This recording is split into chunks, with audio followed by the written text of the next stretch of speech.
Everyone, अगर आप लोग भी किसी भी साइज़ के लिए बेल बॉटम ट्राउज़र बिल्कुल प्रोफेशनल तरीके से बनाना चाहते हैं तो ये वीडियो आपके लिए बिल्कुल परफेक्ट है। आज इस वीडियो में मैंने बेल बॉटम ट्राउज़र की फुल कटिंग एंड स्टिचिंग बहुत ही इजी तरीके से और स्टेप बाय स्टेप बताई है, जिसमें आपके सभी डाउट्स क्लियर हो जाएंगे। जैसे कि डिफरेंट साइजेस के लिए हमें इसमें क्या क्या चेंजेस करने हैं और मोहरी कितनी लेनी है, इस तरह के जो बेसिक डाउट्स होते हैं वो आपके इस वीडियो में आज क्लियर हो जाएंगे। तो आपने वीडियो को बिना स्किप के एंड तक जरूर देखना है। सो गाइस, मेरे चैनल को सब्सक्राइब जरूर करना है ताकि जब भी आप लोग बेल बॉटम ट्राउजर बनाने बैठे तो आपको मेरी वीडियो इजीली मिल सके। तो देखिए गाइस, बेल बॉटम बनाने के लिए हमें कुछ बेसिक मेजरमेंट की नीड होती है, जिससे हमारी बेल बॉटम बिल्कुल परफेक्ट बनती है।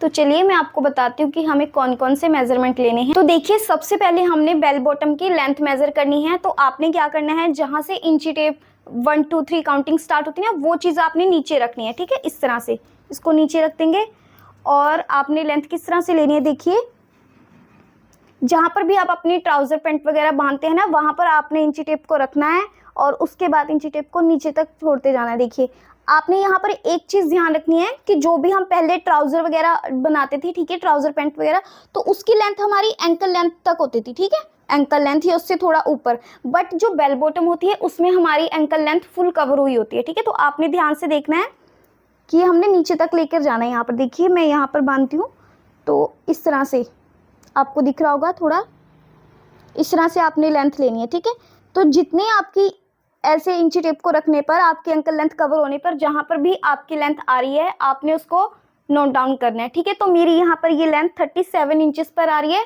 तो मैं इसे 37 इंच नोट कर लूँगी। अब उसके बाद हमें वेस्ट का मेजरमेंट लेना है। तो देखिए, जहाँ पर भी आप अपना ट्राउज़र पैंट वगैरह बांधते हैं वहीं से ही, जहाँ से हमने मेजरमेंट लिया था अपना लेंथ के लिए, वहीं से इंची टेप को इस तरह से घुमाना है और इस तरह से मेजरमेंट लेना है। मेजरमेंट लेते टाइम आपने ध्यान रखना है कि आपका इंची टेप के अंदर इस तरह से वन फिंगर का गैप होना चाहिए। ठीक है, इस तरह से। तो मेरी यहाँ पर वेस्ट आई है 27 इंचेस, तो आपने आपकी जितनी आएगी आपने इसे नोट करके रख लेना है। थर्ड मेजरमेंट हमारा है हिप का। तो देखिए, इस तरह से आपने हिप का मेजरमेंट लेना है और यहाँ पर भी आपका 1 फिंगर जितना गैप होना चाहिए अंदर से, इस तरह से। तो ये हमारी 34 इंचेस आई है। ठीक है, अब आपने ध्यान रखना है कि बेल बॉटम बनाने के लिए सबसे इम्पॉर्टेंट जो हमारा मेजरमेंट है वो है हमारी वेस्ट टू नी तक का। ठीक है, यानी कि कमर से घुटने तक का मेजरमेंट। तो वो हमें किस तरह से लेना है, देखिए जहाँ पर भी आप ट्राउज़र पैंट वगैरह को बांधते हैं वहाँ पर आपने रखना है। ठीक है, उसके बाद आपने इस तरह से अपने घुटने को इस तरह से आगे की तरफ निकालना है। ठीक है, और इंची टेप को यहाँ पर रखना है। अब देखिए, जो ये पॉइंट हमारा निकला हुआ है, इसी पॉइंट तक आपने इंची टेप को रखना है और ऊपर वहाँ तक रखना है जहाँ पर आप अपनी पैंट को बांधते हैं। ठीक है, तो यहाँ से ये हमारी वेस्ट टू नी की लेंथ निकल कर आएगी। तो मेरी ये आ रही है 19 इंच पर। आपकी जितनी आए आपने उतनी नोट करके रख लेनी है। अब देखिए, यहीं से हमने अपने नी का राउंड भी लेना है। तो देखिए, एक चीज़ आपने ध्यान रखनी है। देखिए, जैसे हमने यहाँ से वेस्ट टू नी का मेजरमेंट लिया था, तो हम घुटने को ऐसे सीधा करके भी तो इसका मेजरमेंट ले सकते थे। ठीक है, इस तरह से, बट हमने मेजरमेंट ऐसे सीधे का नहीं लेना है, क्योंकि हमने जिस टाइम हम अपनी बेल बॉटम पहनेंगे तो हमारी लेग ऐसे फोल्ड भी होगी, वो सीधी तो नहीं रहेगी। तो अगर हम सीधा करके मेजरमेंट लेंगे तो वो हमारा टाइट हो जाएगा। तो इसलिए हमने अपने घुटने को इस तरह से फोल्ड करना है और फिर मेजरमेंट लेना है, जिससे हमारा जो यहाँ से जो मेजरमेंट हम लेंगे टाइट मेजरमेंट अपने घुटने का, तो वो उससे हमारा क्या होगा, टाइट नहीं बनेगा। ठीक है, तो इस तरह से आपने लेना है। इस तरह से इसको फोल्ड करेंगे और ऐसे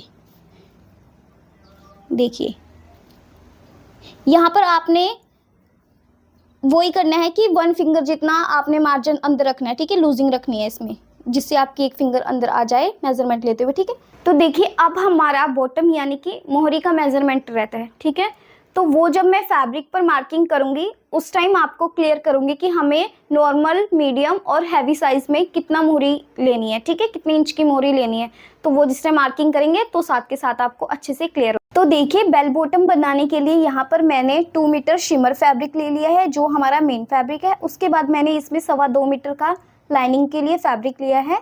ये fabric normal to medium size के लिए सफिशिएंट रहेगा। ठीक है, अगर आपकी हाइट थोड़ी ज़्यादा है तो आप फैब्रिक को 2.5 मीटर तक ले सकते हैं और लाइनिंग फैब्रिक भी आप 2.5 मीटर तक ले सकते हैं। ठीक है, एक चीज़ और आपको क्लियर कर देती हूँ, कुछ लोगों के सवाल रहते हैं कि हम बेल बॉटम कौन कौन से फैब्रिक से बना सकते हैं। देखिए, पार्टी वेयर फंक्शंस के लिए आप शिमर, क्रेप और जॉर्जेट फैब्रिक से अपनी बेल बॉटम रेडी कर सकते हैं, और नॉर्मल अगर आप घर में डालने के लिए बना रहे हैं तो आप कॉटन फैब्रिक से ये बेल बॉटम रेडी कर सकते हैं। तो देखिए, हम जो भी बेल बॉटम की मार्किंग करेंगे वो लाइनिंग फैब्रिक पर करेंगे। तो यहाँ पर मैंने फैब्रिक को डबल फोल्ड करके बिछा लिया है। हम पहले इसके फ्रंट पार्ट की मार्किंग करेंगे। देखिए, सबसे पहले हमने यहाँ पर एक स्ट्रेट लाइन ऊपर ड्रॉ करनी है इस तरह से। ठीक है, अब देखिए, ये साइड हमारी बंद वाली साइड है, यहाँ पर भी हमने 1/2 इंच का मार्जिन लेते हुए स्ट्रेट लाइन ड्रॉ करनी है। ठीक है, और जो भी हमने मार्किंग करनी है वो हमें इस निशान से उस तरफ ही करनी है। ठीक है,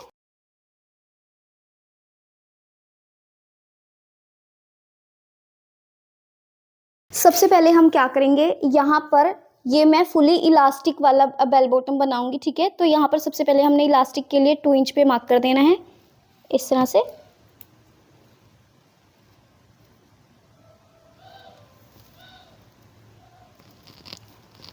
और इन निशानों को स्केल की हेल्प से बिल्कुल सीधा मिला लेंगे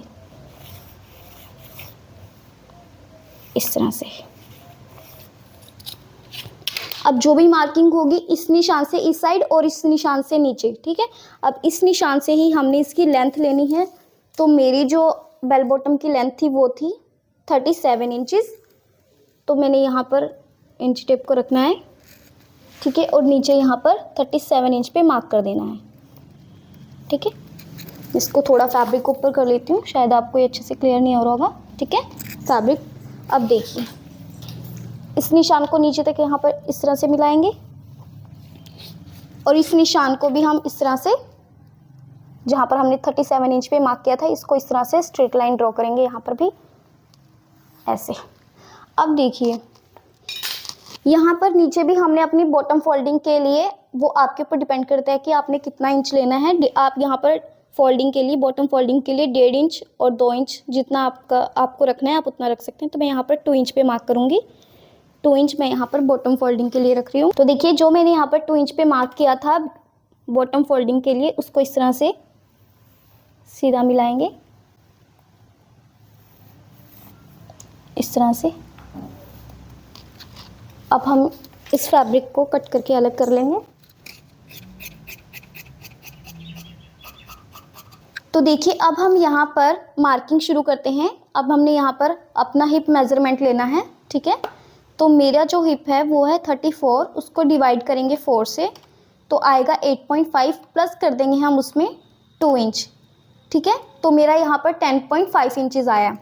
तो ये सभी साइज़ के लिए है, जितना भी जिसका हिप साइज़ होगा उसको वो 4 से डिवाइड करना है और उसमें 2 इंच की लूजिंग प्लस कर देनी है। ठीक है, तो मेरा यहाँ पर 34 को 4 से डिवाइड करने पर 8.5 आया था, प्लस मैं उसमें 2 इंच की मैंने लूजिंग ली है, तो मेरा आया है 10.5 इंचज़। ठीक है, अब ये देखिए, यहाँ पर मैंने 10.5 इंचज़ पे मार्क कर दिया है। अब यहाँ से मैं क्रोच की लेंथ लूँगी अपनी, तो क्रोच लेंथ मैंने लेनी है 11 इंच। ठीक है, तो यहाँ पर मैं 11 इंच पे मार्क करूँगी और इस निशान को ऊपर स्केल के साथ मिला दूँगी। नॉर्मल साइज़ में आप ये क्रोच लेंथ 11 इंच ले सकते हैं, मीडियम में 12, और अगर आपका थोड़ा हैवी साइज़ है तो आप 13 इंच तक ले सकते हैं। और इस निशान को भी मैं इस तरह से मिला दूँगी। ठीक है, अब देखिए, ये हमने यहाँ पर अपनी क्रोच लेंथ ली थी। अब यहाँ से देखिए, हमने ये यहाँ पर बढ़ानी है क्रोच लेंथ। यहाँ से भी हमने नॉर्मल टू मीडियम साइज़ में 2 इंच जितना बढ़ाना है। यहाँ पर देखिए, जो हमारा ये निशान आया था, ठीक है, यहाँ से 2 इंच जितना बढ़ाएंगे हम नॉर्मल टू मीडियम साइज़ में। अगर आपका थोड़ा हैवी साइज़ है तो आप यहाँ पर 2.5 से 3 इंच जितना बढ़ा सकते हैं। ठीक है, तो अब आपने ध्यान देना है, यहाँ से इस निशान तक का हमारा कितना आया है, 13 इंच आया है। ठीक है, तो इसका हमने हाफ कर देना है और यहाँ पर एक मार्क कर लेना है। ठीक है, अब आपने देखिए, यहाँ पर अपने नी का जो मेजरमेंट लिया था वेस्ट टू नी का, तो इस निशान पर हमने रखना है इंची टेप को। और वेस्ट टू नी पर आप कितना आया था, वेस्ट टू नी आपका 19 इंच पर आया था ना मेरा, आपका जितना आएगा आपने उतना मार्क करना है। ठीक है, ठीक है। अब इस निशान को हमने स्ट्रेट ड्रॉ कर लेना है इस तरह से। अब देखिए जितना हमारा यहाँ पर गैप आया था यानी कि 6.5 इंचेस आया था, क्योंकि ये पूरा हमारा 13 था, 13 का हाफ 6.5 इंचेस। ठीक है, तो यहाँ पर भी हम नीचे 6.5 इंच पे मार्क करेंगे। ठीक है, और यहाँ पर भी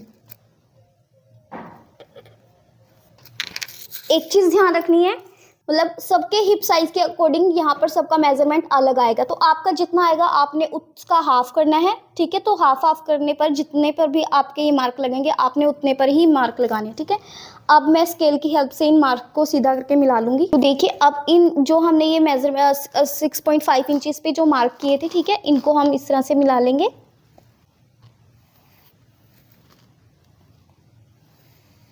इस तरह से। अब देखिए वेस्ट टू नी का मेजरमेंट हमारा 19 इंच पे आया था। ठीक है, तो अब हमने यहाँ पर जितना भी हमारा नी का राउंड आया था, ठीक है, उतना लेना। तो मेरा नी का राउंड आया था 14 इंच, 14 का हाफ होता है 7। तो अब वो 7 इंच हमने किस तरह से लेना है, हमने अब इस तरह से एकदम से ऐसे नहीं करना। ठीक है, ऐसे 7 इंच नहीं लेना। जो ये हमारा मार्क है उसका हमने 3.5 इंचज तक इधर ले लेना है। ठीक है, और 3.5 इंचज तक इधर ले लेना है। ठीक है, अभी क्लियर करती हूँ आपको। जैसे देखिए मेरा जो नी राउंड था वो था 14 इंच। ठीक है, 14 का हाफ कितना होता है 7। तो वो 7 इंचेस हमने कैसे करना है उसका इस मेजरमेंट से 3.5 इंच इधर मार्क करना है और 3.5 इंच इस तरफ मार्क करना है। ठीक है, क्लियर। अब देखिए इसी तरह से हमने यहाँ पर मोहरी लेनी है। तो मोहरी के लिए मैंने आपको बताया था कि हम यहाँ पे मार्किंग के टाइम क्लियर करेंगे कि हमने नॉर्मल, मीडियम और हैवी साइज में कितनी मोहरी रखनी है। देखिए हम यहाँ से अपनी जो बेल बॉटम की मोहरी है वो हमारा इस तरह से आता है। ठीक है, नीचे से ये हमारी खुली खुली बनती है। ठीक है, तो अगर आपका साइज थोड़ा हैवी है तो आप यहाँ पर अपनी मोहरी 26 इंच की ले सकते हैं। मीडियम साइज में आप 24 की ले सकते हैं। और अगर आप नॉर्मल साइज के हैं तो आप अपने अकॉर्डिंग 22 इंच जितनी भी आपने अपनी मोहरी रखनी है खुली आप उतनी रख सकते हैं। ठीक है, लास्ट आपका 26 इंच तक है। ठीक है, सभी साइजेज में। अगर आप इससे ज़्यादा खुली बनाएंगे तो वो ज़्यादा अच्छी नहीं लगेगी। ठीक है, तो अब हमने मैं यहाँ पर अपनी मोहरी रखूँगी 11 इंच यानी कि 22 इंच की। तो अब उसका 22 का हाफ कितना हो गया 11 इंचेस। तो यहाँ पर हमने इसी तरह से नहीं करना है कि 11 इंच पे डायरेक्ट मार्क, नहीं। ये जो निशान है 11 इंच का हाफ कितना होता है 5.5। तो इस मार्क से ही हमने 5.5 इंचेस इधर मार्क करना है और 5.5 इंचेस इधर मार्क करना है। ठीक है, इस तरह से। तो अब देखिए इस मार्क से इस मार्क तक हमारा कितना आ गया 11 इंचेस आ रहा है। यहाँ पर देखिए इस तरह से ये। अब हमने क्या करना है, देखिए इस निशान को इस निशान से मिलाना है, यानी कि जो हमारे नी का हमने मार्क किया था और इस वाले निशान को इस वाले निशान से। तो ये निशान हमने लेग शेपर की हेल्प से मिलाने हैं। ये लेग शेपर है हमारा, इसको इस तरफ से देखिए हमने ऐसे रखना है, इस निशान से इस तरह से मिलाना है। ठीक है, और ऐसे करके मिला देना है। ठीक है, अब दूसरी तरफ से हमने इसको इस तरह करना है। देखिए इस तरफ ऐसे था, ठीक है, दूसरी तरफ इसको ऐसे टर्न कर देना है और इन निशानों को इस तरह से मिलाना है। ठीक है, एक एक पॉइंट को आपने ध्यान से समझना है, तभी आपकी मार्किंग बिल्कुल परफेक्ट होगी और परफेक्ट आपका बेल बॉटम बनेगा। ठीक है, अब यहाँ से इसी तरह से आपने इसको इस वाले पॉइंट से मिलाना है। ठीक है, देखिए, और यहाँ पर हमने पॉइंट्स नहीं बनने देना है। ठीक है, और यहाँ से इसको थोड़ा शेप देनी है। ठीक है, इस तरह से।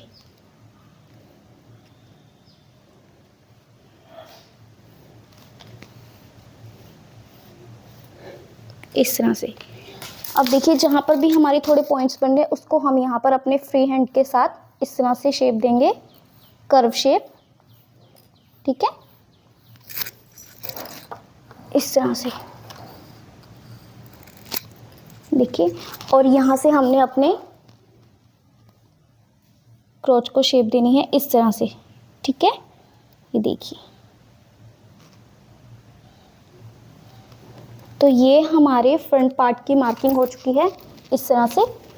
और इसको यहाँ पर ऐसे सीधा मिलाएंगे और इसको भी यहाँ पर इस तरह से सीधा मिलाएंगे। तो देखिए यहाँ पर हमने इसमें कोई भी लूजिंग ऐड नहीं की है, ठीक है। लूजिंग है ऐड हम इसका जब बैक पार्ट कट करेंगे ना, तो उसी में हमने जो भी जितनी भी लूजिंग लेनी है तो आप वो हम वहाँ पे लेंगे, ठीक है। तो अब हम इसी मार्क के ऊपर ऊपर इसकी कटिंग करेंगे। तो अब हम सबसे पहले तो हमने जो ऊपर से मार्किंग की थी स्ट्रेट लाइन की, तो उसे कट कर देंगे, ऐसे कट करके अलग कर लेंगे, ठीक है। उसके बाद यहाँ से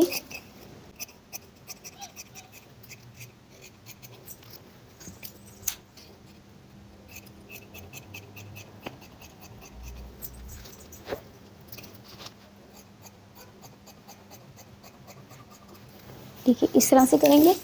और यहाँ से आपने जहाँ पर भी आपका, अगर वैसे तो हमने यहाँ पर इसको चौक की हेल्प से इसको कर्व कर दिया है, लेकिन अगर कहीं से भी थोड़ा सा रहता है तो आप यहाँ पर कटिंग करते टाइम इसको अच्छे से शेप दे सकते हैं, ठीक है। देखिए इस तरह से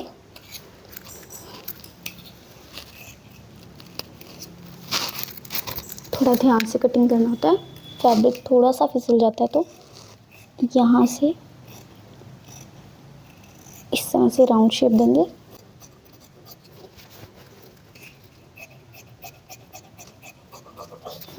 अब देखिए, अब इसी को हम अपने बैक पार्ट पे रख के कटिंग करेंगे, ठीक है। पहले बैक पार्ट की मार्किंग करेंगे, ठीक है। तो देखिए हमने अपने जो हमने बेल बॉटम की मार्किंग की थी अपने लाइनिंग फैब्रिक पर, तो ये उसका फ्रंट पार्ट है, ठीक है। अब हम इसके बैक पार्ट की कटिंग करेंगे, तो उसके लिए मैंने अपने फ्रंट पार्ट को इस तरह से फैब्रिक के ऊपर रख लिया है। और ये फैब्रिक भी हमारा डबल फोल्ड है इस तरह से। तो अब आपने ध्यान से इसकी मार्किंग देखनी है। सबसे पहले तो हमने यहाँ पर ऊपर 1.5 इंच पर मार्क करना है, ठीक है, इस तरह से, इस तरह से। और इसको यहाँ पर स्केल की हेल्प से मिलाना है इस तरह से, ठीक है। फिलहाल हमने ऐसे करना है, ठीक है। अब देखिए यहाँ पर, यहाँ से जो हमारा क्रोच एरिया यहाँ पर फ्रंट पार्ट का है, ठीक है, यहीं से हमने इसको 2 इंच आगे तक बढ़ाना है इस तरह से, ऐसे, ठीक है। और अब इसी मार्क से हमने यहाँ पर एक स्ट्रेट लाइन ड्रॉ करनी है, इस तरह से इसको रखेंगे और ऊपर तक स्केल को ले जाएंगे इस निशान को इस तरह से।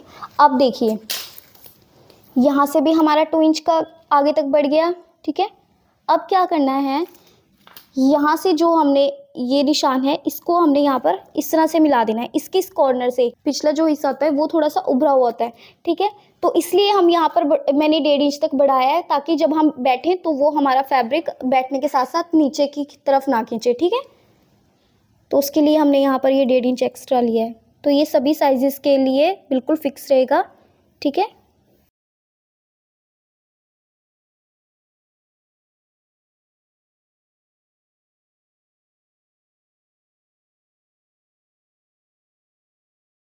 तो देखिए यहाँ से हमने 2 इंच तक बढ़ाया था, उसके बाद यहाँ से स्ट्रेट लाइन ड्रॉ करी थी, ठीक है। फिर यहाँ से जो हमने पहले ही यहाँ पर 1.5 इंच तक बढ़ा दिया था, वो मैंने आपको बता दिया कि क्यों बढ़ाया था, ठीक है। अब इन निशानों को इस तरह से मिलाएंगे।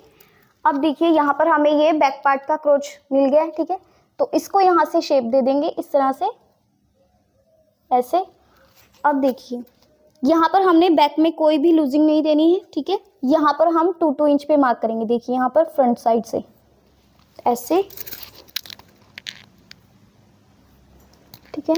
वो आपके ऊपर डिपेंड करता है कि आपने कितनी लूजिंग देनी है। आप 1.5 इंच, 2 इंच, 2.5 इंच जितना आपने लूज रखना है आप उतना इसको ले सकते हैं, ठीक है। तो यहाँ पर पूरे में मैं 2 इंच पे मार्क कर दूंगी इस तरह से। तो देखिए यहाँ पर हमने जो भी 2-2 इंच पे मार्क किए हैं उनको हम इस तरह से चौक की हेल्प से मिला लेंगे, इस तरह से शेप देते हुए, इस तरह से। और बैक साइड से हम एज इट इज़ रखेंगे, ठीक है। यहाँ पर हमने कुछ भी लूजिंग नहीं देनी है, ठीक है। तो आई होप आप लोगों का वो डाउट भी क्लियर हो गया होगा कि हमने यहाँ पर फ्रंट में कोई भी लूजिंग ऐड नहीं करी थी, ठीक है। तो वो हमने यहाँ पर बैक पार्ट में ही ले ली है, ठीक है। तो देखिए यहाँ पर इस तरह से हमारे बैक पार्ट की मार्किंग हो चुकी है। अब हम इसकी कटिंग कर लेंगे। तो देखिए सबसे पहले हम इसकी यहाँ से मार्किंग की थी, तो यहाँ से इसकी कटिंग करेंगे ऐसे।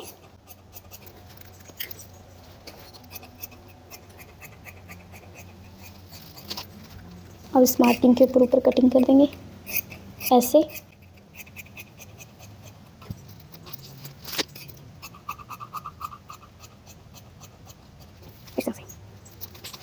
अब बैक पार्ट की भी हमने यहाँ से इस तरह से कटिंग कर लेनी है। यहाँ पर इसको बिल्कुल इसके साथ साथ कट करना है।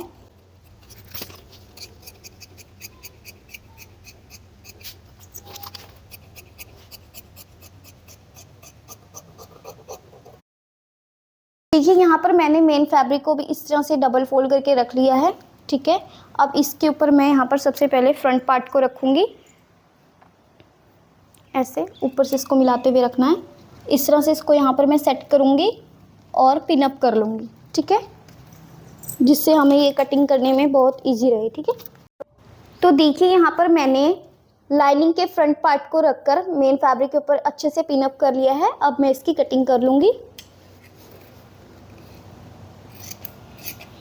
तो देखिए बिल्कुल साथ साथ हमने इसकी कटिंग करनी है जहाँ पर हमने लाइनिंग को रखा हुआ है, ठीक है।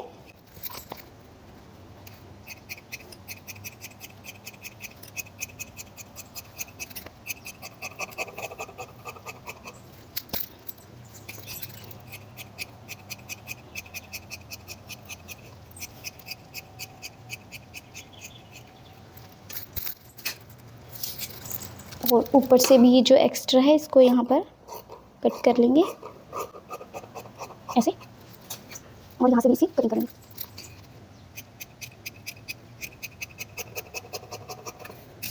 तो देखिए जिस तरह से हमने फ्रंट पार्ट की कटिंग की है, इसी तरह से बैक पार्ट को भी हम मेन फैब्रिक के ऊपर रखकर इसी तरह से कट करेंगे। तो देखिए इसी तरह से हमने बैक पार्ट को भी अपने मेन फैब्रिक के ऊपर अच्छे से पिन अप कर लिया है, देखिए इस तरह से।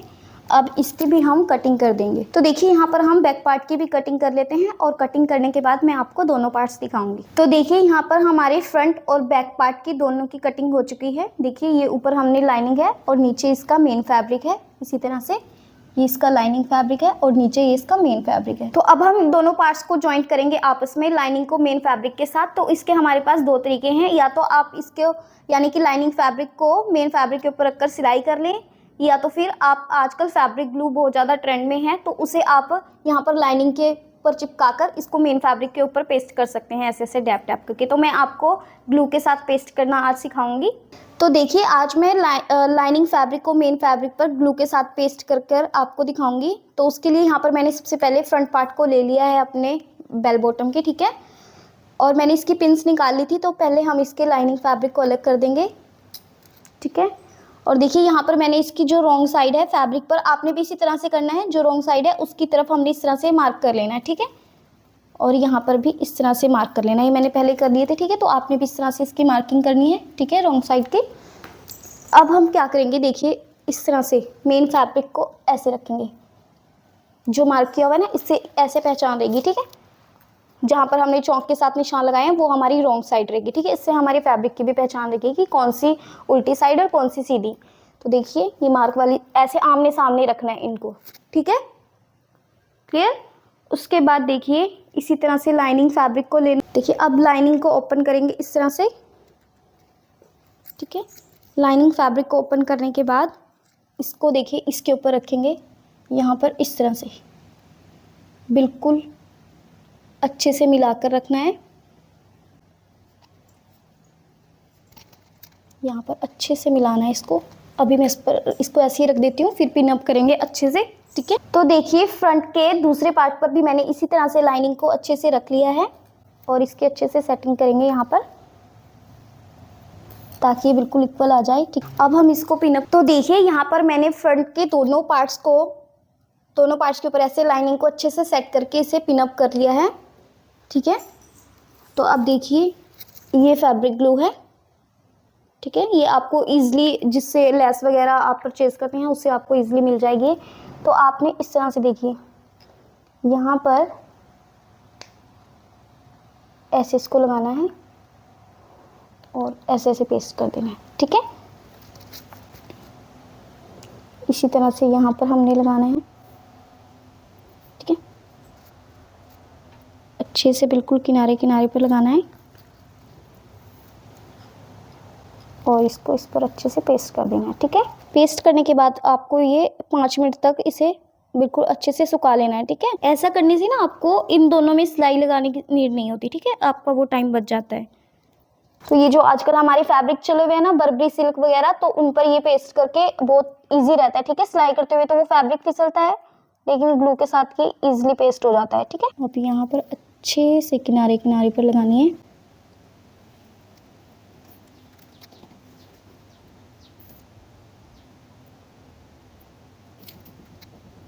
ठीक है, अब इसी तरह से यहाँ पर नीचे भी हमने इसी तरह से लगानी है इस पर। ये देखिए, इसी तरह से दूसरी तरफ भी हम इसको ऐसे चिपकाएंगे।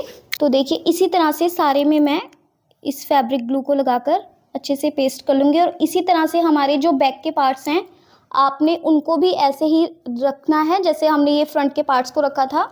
ठीक है, एक दूसरे के ऊपर, और फिर इसको इस तरह से फैब्रिक ग्लू के साथ चिपका देना है। मैं इन सबको अच्छे से चिपका कर आपको बाद में इसके दोनों पार्ट्स, तो देखिए यहाँ पर मैंने फ्रंट और बैक के पार्ट्स पर लाइनिंग को फैब्रिक ग्लू के साथ अच्छे से पेस्ट कर लिया है। अब हम क्या करेंगे, हम फ्रंट और बैक पार्ट के दोनों पार्ट्स के आसन जॉइंट करेंगे। तो मैं आपको बताती हूँ कि वो हमने किस तरह से करने हैं। तो देखिए ये हमारे फ्रंट्स के पार्ट हैं। ठीक है, ये इनकी अपोजिट साइड है, यानी कि उल्टी साइड है, और नीचे इनकी सीधी साइड है। तो अब हमने इनके आसन जॉइंट करने हैं, वो आपने ध्यान से देखना है कि कैसे करने हैं। देखिए दोनों की उल्टी साइड ऊपर है, इसी तरह से इनके कॉर्नर को ऐसे करना है और इस तरह से रखना है। ठीक है, ऐसे ये एक पार्ट की सीधी साइड ऊपर और दूसरे पार्ट की भी सीधी साइड इसके ऊपर मिलानी है। इस तरह से ये हमारे फ्रंट के पार्ट्स हैं। ठीक है, अब यहाँ से इनके आसन को जॉइंट करना है। ठीक है, यहाँ से यहाँ तक, और यहाँ पर हम डबल स्टिच करेंगे। ठीक है, इसी तरह से हमने बैक पार्ट को लेना है। ये देखिए ये हमारा बैक पार्ट है। ठीक है, ये इसकी सीधी साइड ऊपर की तरफ है। अब इसका दूसरा पार्ट ले लेंगे इस तरह से, तो उसकी सीधी साइड इस पर ऐसे मिलाकर रखेंगे, उल्टी साइड ऊपर रखेंगे इस तरह से अच्छे से। ठीक है,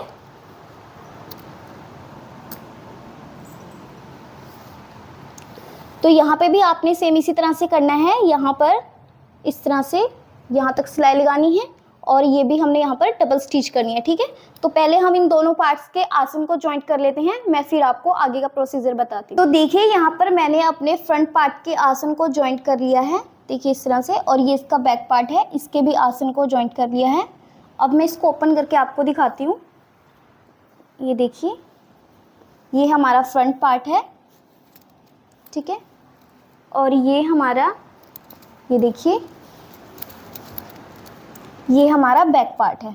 ठीक है, इस तरह से आसन जॉइंट करने के बाद मैंने यहाँ पर ऊपर भी एक सिलाई लगा दी थी। ठीक है, अब हमने क्या करना है, इस तरह से देखिए, तो देखिए आसन जॉइंट करने के बाद अब हमने क्या करना है, ये देखिए मैंने बैक पार्ट को इस तरह से बिछा लिया है, यहाँ पर इस तरह से रखा है। अब हम फ्रंट पार्ट को लेंगे और उसको ऐसे उल्टी साइड उसके ऊपर की तरफ रखेंगे ऐसे, और अच्छे से इस तरह से मिलाएंगे। बैक पार्ट की सीधी साइड ऊपर रहेगी और फ्रंट पार्ट की उल्टी साइड ऊपर रहेगी। ठीक है, तो इस तरह से इनके देखिए इन पार्ट्स को ऐसे मिलाना है, आपने ध्यान से रखना है। ठीक है, और फिर आपने क्या करना है, इनको इस तरह से मिलाना है। और यहाँ पर देखिए यहाँ से ये साइड स्टिच लगानी है हमने, यहाँ पर इस तरफ भी लगानी है और फिर इधर दूसरी तरफ भी हमने यहाँ पर अच्छे से नीचे से इसको बिल्कुल मिलाकर यहाँ से ये सिलाई यहाँ पर ऊपर तक मिलानी है। ठीक है, तो ये साइड स्टिच मैं लगाकर आपको दिखाती हूँ। दोनों में साइड स्टिच कर लेंगे। तो ये देखिए यहाँ पर मैंने इसमें पॉकेट भी अटैच की है। ठीक है, लेकिन इसमें मैंने पॉकेट लगानी नहीं बताई क्योंकि वो मैंने अपने पहले एक वीडियो में बिल्कुल डिटेल से बताई हुई है। मेरी ट्राउज़र पैंट वाली एक वीडियो है, उसमें मैंने बिल्कुल डिटेल में बताया हुआ है, आप वहाँ पर जाकर देख सकते हैं। तो देखिए यहाँ पर दोनों तरफ मैंने साइड स्टिच लगा दी है, देखिए इस तरह से, और यहाँ दूसरी तरफ भी मैंने यहाँ पर देखिए इस तरह से साइड स्टिच लगा दी है। अब हम क्या करेंगे, यहाँ पर देखिए हमने ऊपर 2 इंच इलास्टिक फोल्ड के लिए मार्क किया था, ठीक है, तो ये हमने मार्क किया हुआ है। अब हम इसको इस तरह से करेंगे, पूरे में लगा लेंगे। देखिए इस तरफ भी हमने लगाया हुआ है, इसको एक बार मेज़र कर लेंगे 2 इंच, ऐसे ही देखिए ये तो 2 इंच पर है, ठीक है। यहाँ पर इस तरह से इन निशानों को इस तरह से मिला देंगे, ठीक है। अब ऐसे इसको ऐसे करेंगे इस तरह से, इस साइड भी हम ऐसे ही 2 इंच पे मार्क कर लेंगे, ठीक है। तो देखिए इस तरह से 2 इंच पे मार्क करेंगे। अब इसको यहाँ से इस तरह से सीधा करेंगे हम ऐसे, ठीक है। अब देखिए जहाँ पर भी ये हमारी मार्किंग है, ठीक है, इसको यहाँ से ऐसे इस तरह से फोल्ड करना है हमने, ठीक है। ऐसे पूरे में इसको ऐसे फोल्ड करते हुए यहाँ पर स्टिच लगाना है। बट हमने क्या करना है, यहाँ पर देखिए फ्रंट में यहाँ पर 1 से 1.5 इंच जितना ओपन रखना है। वो किस लिए, ताकि हम उसमें इलास्टिक इंसर्ट कर सकें, ठीक है। तो पहले हम यहाँ से इसको फोल्ड कर लेंगे इसी तरह से, देखिए एक बार और बता देती हूँ, ऐसे करेंगे, फिर इस तरह से इसमें यहाँ पर साइडों में पूरे राउंड में स्टिच लगाएंगे, सिर्फ 1.5 इंच जितना ओपन रखेंगे, ठीक है। तो चलिए मैं पहले सिलाई लगा लेती हूँ। तो देखिए यहाँ पर मैंने इलास्टिक फोल्डिंग के लिए पूरे में इस तरह से सिलाई लगा ली है, और देखिए यहाँ से मैंने इसको ओपन रखा है ताकि हम बाद में यहाँ से इलास्टिक को इंसर्ट कर सकें, ठीक है। तो इलास्टिक हमें किस तरह से डालें वो मैं आपको बाद में बताऊँगी। तो चलिए सबसे पहले इसकी मूरी रेडी करते हैं। तो देखिए यहाँ पर हमने मूरी को फोल्ड करने के लिए नीचे 2 इंच का मार्जिन रखा था, ठीक है। देखिए यहाँ पर हमने मार्किंग की हुई है, तो ऊपर भी हमने सेम इसी तरह से मार्किंग करनी है, ठीक है। यहाँ पर इंच टेप को इस तरह से रखना है, और देखिए यहाँ पर 2 इंच पे इस तरह से मार्किंग कर देनी है, ठीक है, ऐसे। और इनको इस तरह से चौक के साथ इस तरह से मिला लेना है, ठीक है।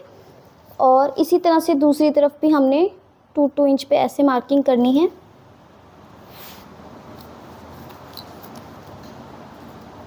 ऐसे ऐसे, ठीक है। अब मैं इसको एक पार्ट को आपको अच्छे से बता देती हूँ, ठीक है। इसको इस तरह से ओपन करेंगे, ठीक है, पूरे में, और इधर सारे में हमने 2 इंच पे मार्क करना है, ठीक है। यहाँ पर ऐसे, फिर ऐसे, फिर ऐसे, ऐसे ऐसे करके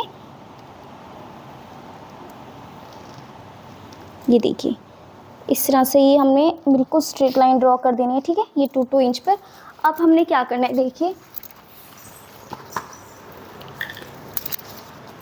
ये इस तरह की हमने लेस लेनी है, देखिए इस तरह की ये, और इसको यहाँ पर देखिए इस तरह से रखना है उल्टा करके, देखिए ध्यान से आप, और यहाँ पर जहाँ पर भी हमने ये मार्क किया ना, इसके ऊपर रखते हुए यहाँ पर हमने इसमें स्टिच लगानी है, ठीक है।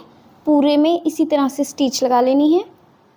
तो मैं आपको ये एक रेडी करके दिखाती हूँ, ठीक है। पहले यहाँ पर स्टिच लगा लेती हूँ, फिर बताऊँगी कि हमने इसको कैसे करना है, ठीक है। तो देखिए मैंने यहाँ पर मार्किंग के ऊपर इसको लेस को इस तरह से अटैच कर लिया है। अब देखिए हमने क्या करना है, ध्यान से देखना है आप, पास से देखिए, इसको हमने ऐसे फोल्ड करना है, जो भी ये एक्स्ट्रा फैब्रिक ना इसको अंदर की तरफ ऐसे कर देना है, ठीक है। तो ये हमारा देखिए इसका बॉर्डर आ जाएगा लेस का, जो भी है, ठीक है, इस तरह से। तो हमने यहाँ पर अच्छे से आयरन कर लेनी है, ठीक है। तो यहाँ से इसकी अच्छे से सेटिंग हो जाएगी, वो मैं आपको करके दिखा देती हूँ एक बार, ठीक है। तो देखिए आयरन करने के बाद इसमें अच्छे से फिनिशिंग आ गई है। अब हम इसको इस तरह से ऐसे फोल्ड करेंगे। अब देखिए नीचे जितना भी फैब्रिक है इसको ऐसे हमने फोल्ड करना है, ठीक है, और इस पर हम एक मोटी सिलाई लगाएंगे, ठीक है, ताकि हम बाद में इसमें तुरपाई कर सकें, ठीक है। अगर आपने वो सिलाई लगी रहने देनी है तो आप सिलाई वैसे ही लगा सकते हैं, बारीक सिलाई लगा लीजिए, और वैसे तो आप तुरपाई करेंगे तो वो ज़्यादा बेटर रहेगी, ठीक है। तो इस तरह से आपने पूरे में फोल्ड करके इसको एक सिलाई लगा देनी है, ठीक है। फिर इसमें मोटी सिलाई लगानी है, फिर आप इसको तुरपाई कर सकते हैं, ठीक है।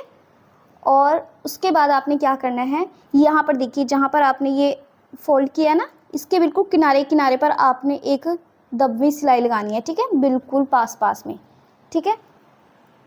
इसी तरह से जैसे हमने ये ये वाली बॉटम पार्ट रेडी किया है ये इसका।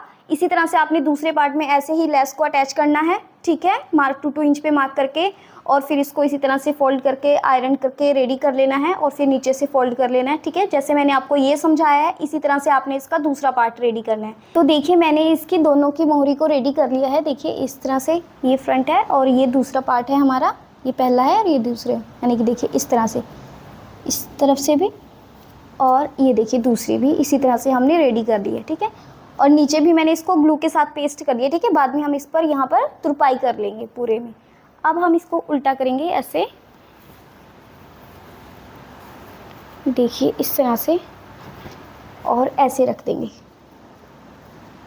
अब हमने इसको यहाँ से इस तरह से मिलाना है और यहाँ पर 1/2 इंच का मार्जिन लेते हुए पूरे में यहाँ से यहाँ तक इस तरह से सिलाई लगानी है, ठीक है।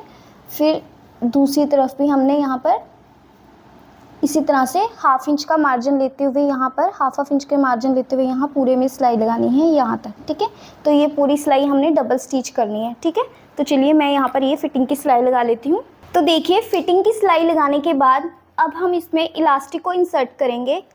तो इलास्टिक हमने कितनी लेनी है, तो देखिए हमारी वेस्ट थी 27, ठीक है। आपकी जितनी भी हो तो आपने उसमें से 2 से 3 इंच जितना माइनस कर देना है। तो मैं यहाँ पर इसमें 2 इंच माइनस करूँगी।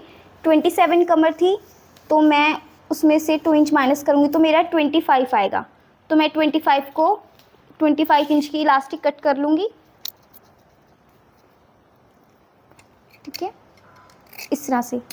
अब इसको मैं सेफ्टी पिन की हेल्प से इसमें इंसर्ट कर लूँगी और जब प्लास्टिक इसमें इंसर्ट करने के बाद हम इसमें यहाँ पर इस तरह से सिलाई लगा देंगे, ठीक है। तो पहले मैं आपको इसमें इंसर्ट करके ये दिखा देती हूँ। तो देखिए इसमें इलास्टिक इंसर्ट करने के बाद मैंने इसमें इलास्टिक को यहाँ पर डबल ट्रिपल स्टिच कर दिया है अच्छे से। अब इसको हम इस तरह से इसके अंदर ऐसे कर देंगे और जहाँ से ये हमारी सिलाई ओपन थी इसमें यहाँ पर अच्छे से एक सिलाई लगा देंगे। तो इसी के साथ हमारी बेल बॉटम की बिल्कुल रेडी है, ये देखिए इस तरह से। आई होप गाइज आपको वीडियो बहुत ही यूज़फुल लगी हो। तो आपने मेरी वीडियो को लाइक, शेयर एंड चैनल को सब्सक्राइब ज़रूर करना है।